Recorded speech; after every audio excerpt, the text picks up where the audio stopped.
one of the Great Lakes. And she had served several tours in right beside Iraq, in the Gulf, right? And in active operating theater situations, she'd done a lot. And we caught up with her about 6 or 8 months before she was due to finish her service.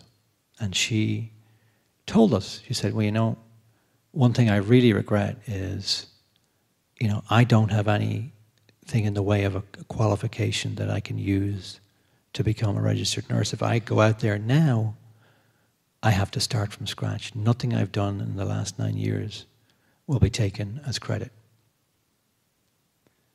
I think that's a horrible way to treat these young people. I really do. And it's pretty easy to fix, but there you have it. And that she wasn't a lone outlier story. We heard similar things from some of the other young men and women we spoke with who had been in the armed forces. A second major group that we identified, so we had leavers, 2 types, are the stayers. Now, the stayers present us with this sort of inbuilt irony about the small town conundrum, right? So the stayers are the guys who get hardly any in the way of resources in terms of being taught or mentored or cultivated, anything like that. For many years, it was assumed that these are the guys who will just get jobs, right? They'll get good blue-collar jobs and they'll be fine. The stayers can't ever see themselves leaving their small town. We had a question at the beginning of our interview guide. I remember we were asking it several times to some of these guys. What would ever make you leave? They just look at me like I was spouting some kind of nonsense and just say, nothing. I have no intention. I like it here. I'm not going to leave. So the stayers report, been academically weak, been sort of left behind. One young man talked about the hierarchy in high school as he saw it, right? So he said, okay, so you have your smart kids, you have your medium kids, and you have your low kids. And here's me, and I'm way down below the low kids. Another stayer lamented the fact that he hadn't learned anything in the way of computers. Now, part of this was the cohort they were. They were in high school in the 1990s, graduating in the 1990s. And he said, look, I don't have any of those skills. He says, all I know how to do now is break and rock and, basic construction. But he said, a lot of the jobs now, you've got to be on your butt behind a computer. And I don't know where to start. Now, these stayers are coming out at a time when the economy has transformed for them. So many of the stayers did end up actually working in broadly agri-processing industries. There's a few near us. 1 or 2 of them worked periodically at the egg farm, egg factory, right? Getting paid $5.75 an hour. And been the ethnic minority at this egg plant, right? The stayers, and here's where the irony is, are the future for these small towns.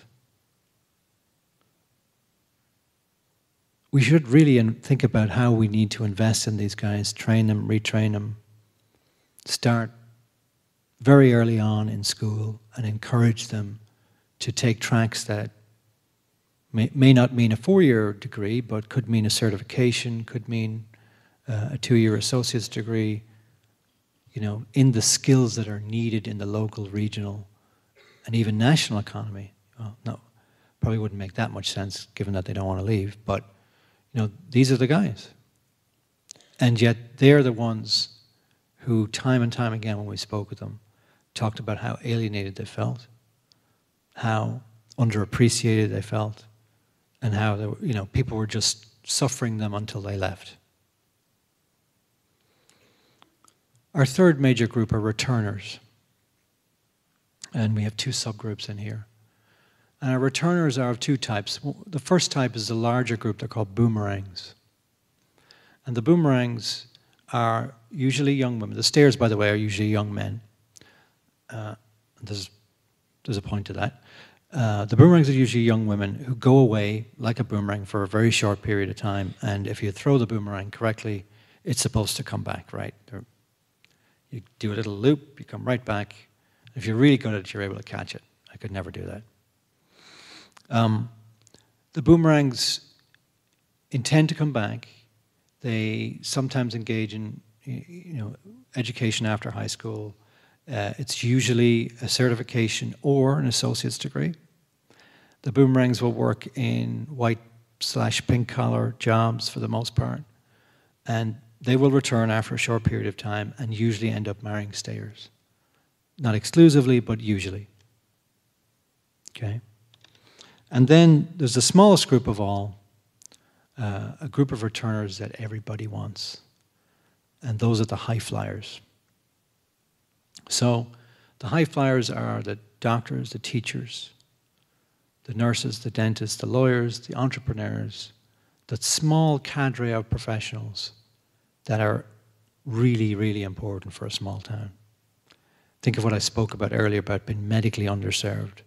Having a doctor is key, right? Even if you don't have a health center, to have a doctor or two in the town is very, very important. Replacing those. And oddly enough, it was about these Highflyers that we began to see the larger issue with this work. We were invited very early on, while we lived there in Ellis, by the local Rotary to come and talk about our research. So, you can't ask an academic to come and talk about their research if you don't really want to hear about their research, so I practically ran over to the Rotary lunch. I was so excited. Somebody wants to hear. Yeah. So we did our thing, and about 10 or 15 minutes in, oh, that's great, that's great, that's great, super. Research is wonderful, but here's what we really want to know. There was a subtext. And they said, how do we get more doctors, more lawyers, and so on to come back to Ellis?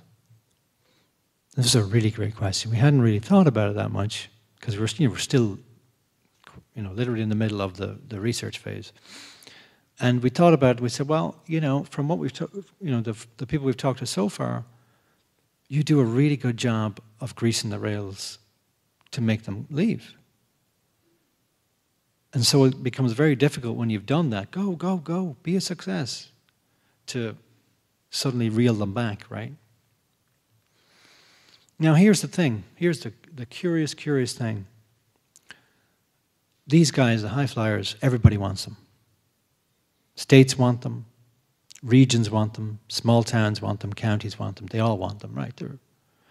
They provide a level of expertise that is really needed in a town or a region, state, and so on. So there are as many programs as you can possibly think of in different hollowing out areas of the country, states where this is a major problem.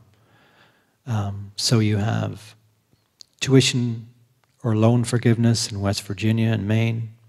You have free land programs in Kansas and South Dakota. You have one of my favorites in its terminology, very polite, as they are in Iowa. Come back to Iowa, comma, please.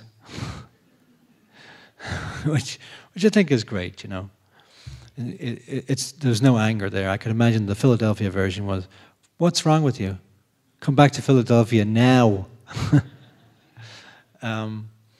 And you have the Michigan Cool Cities Initiative, where they actually invested millions of dollars in the state to make every town a cool town so that they would keep their graduates in the state, their knowledge graduates and so on.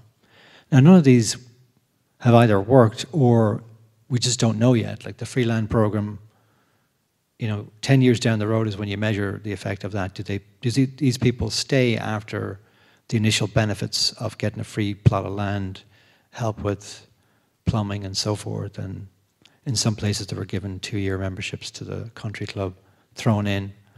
When all that wears off, are they going to stay? See, we don't know. But here's what we do know from our research is the Highflyers we did speak to, the people who came back, don't do it for incentives. In no way, shape, or form. So we talked to this young doctor, grew up in Ellis, moved back with her professional husband to a town not 15 miles away to be the doctor. The doctor was retiring. She took over his practice. And I remember doing the interview, and I asked her, so why did you come back? She said, well, it wasn't really that difficult of a decision. She said, we could have made 3 times as much. We had job offers to go to Des Moines, but I wanted to be near my family. And I wanted my kids to grow up in a place like I grew up in. So these are reasons that are not amenable to any kind of incentive you can think of, because they're emotional reasons and they're affective reasons, right? So those are our high flyers, and they're still a very small number, but very useful. Okay, so when we just tie all these pieces together, join the dots on the picture, here's what we have. The brain drain, the loss of young and educated, is in some ways, in many fundamental ways, caused by the actions of people at the level of the small town itself. For sure, there are opportunities that draw people away, but we can't really control those. If somebody's going to leave, they're going to leave. But we can control what happens on the ground. So it's akin to saying, you're right, here are all my eggs, and I'm not going to keep any of them. I'm just going to send them away to be successful eggs somewhere else. So you don't have an omelet, but somebody in Chicago or Minneapolis, Indianapolis, has your omelet. I don't know about you, but I like an omelet. So you're basically putting most of your resources into those folks most likely to leave and not come back. This was fine 25 years ago, because the opportunities for those who stayed and many who returned were pretty decent. You could raise a family on a good blue-collar wage. You could certainly do it on 2 wages, which many of these families now, stayer and a boomerang, say have. But those wages have declined, those benefits have lessened, and the opportunities are just not there for something better. Okay, so that's where we're at. And when you sort of wind that up with the bigger changes in agriculture and industry and so on, you can see how this is a very, very combustible situation. And you can see how towns can really, if they have any vulnerability at all. And about 12 months ago, I really worried about Ellis, because Ellis had 2 industrial plants in the town. One was a locally owned, sort of very high manufacturing type of place. It made fire engines, ambulances, and a decent workforce, but locally owned and committed to staying.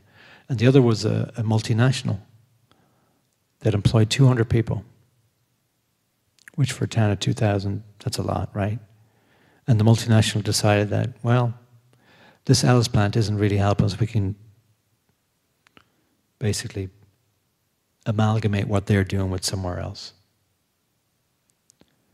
So that plant sat idle for close to 15 months. I remember I was up there recently, and I hadn't heard about, what had happened. And to be honest, I was afraid to ask, because that's the kind of a blow that really sets you back and sets you on this kind of spiral of decline. And I got up to the town and I said, is there anything going over at the old tech place, right, or whatever?